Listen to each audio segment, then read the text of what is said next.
بسم اللہ الرحمن الرحیم۔ السلام علیکم ورحمۃ اللہ وبرکاتہ۔ ناظرین گرامی، تاریخ کا ایک اہم کردار جسے دنیا جلال الدین خوارزمی کے نام سے جانتی ہے، یہ وہ وقت تھا جب چنگیز خان نے تقریباً آدھی سے زیادہ دنیا پر حکومت قائم کر رکھی تھی، لیکن جلال الدین خوارزمی نے چنگیز خان کی مسکراہٹ کو پریشانی میں بدل دیا تھا۔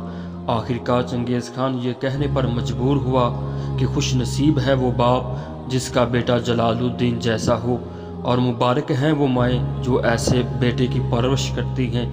جلال الدین خوارزمی سلطنت خوارزم کے آخری سلطان تھے، اور جلال الدین ایک بہادر بادشاہ تھا، اور ان کے باپ کا نام سلطان الدین تھا۔ لیکن کہا جاتا ہے کہ الدین ایک مغرور بادشاہ تھا، اور اسے منگولوں کے حملے کا ذمہ دار بھی ٹھہرایا جاتا ہے۔ جب الدین سلطان نے چنگیز خان کے اہم سفیروں کو قتل کیا تو چنگیز خان پھر خوارزمی سلطنت پر حملہ آور ہوا۔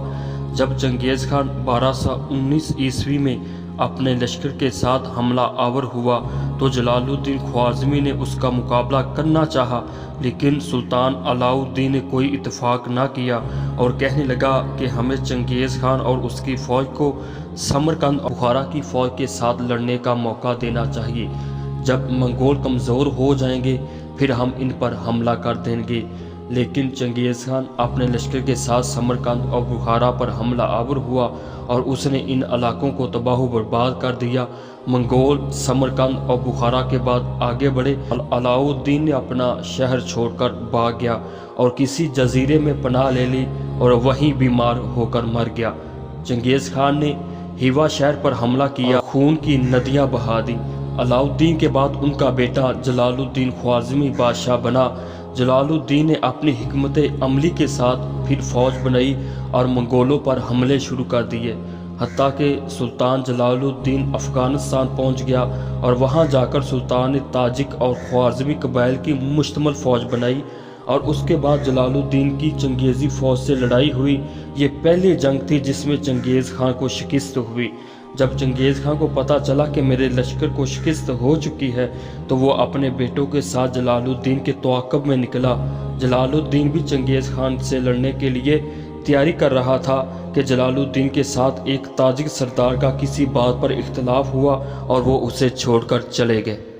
اس کے بعد جلال الدین کے پاس صرف 30,000 سپاہی تھے جن کا چنگیز خان کے لشکر سے مقابلہ ہوا، اور جلال الدین خوارزمی کو شکست ہوئی۔ جلال الدین نے اب ہندوستان کی طرف رخ کیا، اور چنگیز خان نے جلال الدین کا پیچھا کیا اور اٹک کے قریب دریائے سندھ کے کنارے سلطان جلال الدین کو گھیر لیا۔ اب جلال الدین کے سامنے چنگیزی فوج تھی، اور چنگیز خان نے جلال الدین کو زندہ پکڑنے کا حکم دیا، لیکن جلال الدین نے دریائے سندھ میں چھلانگ لگا دی، اور چنگیز خان جلال الدین کو دیکھ رہا تھا اور حیرت زدہ ہو رہا تھا کہ جلال الدین دریا عبور کرتے ہوئے آگے نکل گیا۔ اس وقت چنگیز خان نے کہا تھا کہ کاش تم میرے بیٹے ہوتے تو میں ساری دنیا فتح کر لیتا۔ جلال الدین خوارزمی اس کے بعد دہلی گیا، جہاں سلطان التمش سے پناہ مانگی، لیکن کسی وجوہات کی بنا پر سلطان التمش نے انکار کر دیا۔ جلال الدین خوارزمی پھر وہاں سندھ آیا اور اپنی بکھری ہوئی فوج کو اکٹھا کرنے لگا۔ پھر منگولوں سے لڑتا ہوا ایران اصفہان جا پہنچا۔ اصفہان میں جلال الدین کو بھی شکست ہوئی۔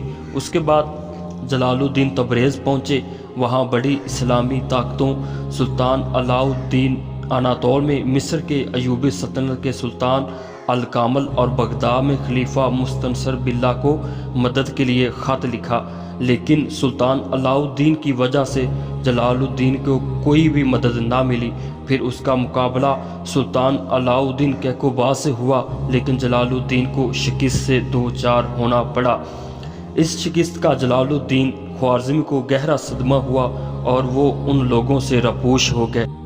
تو ناظرین، اس کے بعد جلال الدین خوارزمی کا پتہ نہیں چلا کہ وہ کہاں گئے۔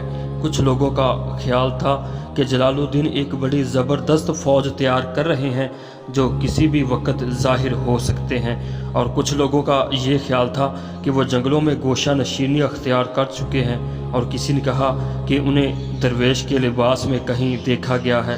تاتاریوں نے جلال الدین خوارزمی کا تعاقب کیا، دنیا کا کونا کونا چھان مارا، لیکن جلال الدین کا کہیں بھی پتہ نہیں چلا کہ وہ کہاں گئے۔ اس کے بارے میں تاریخ خاموش ہے اور کچھ نہیں کہا جا سکتا۔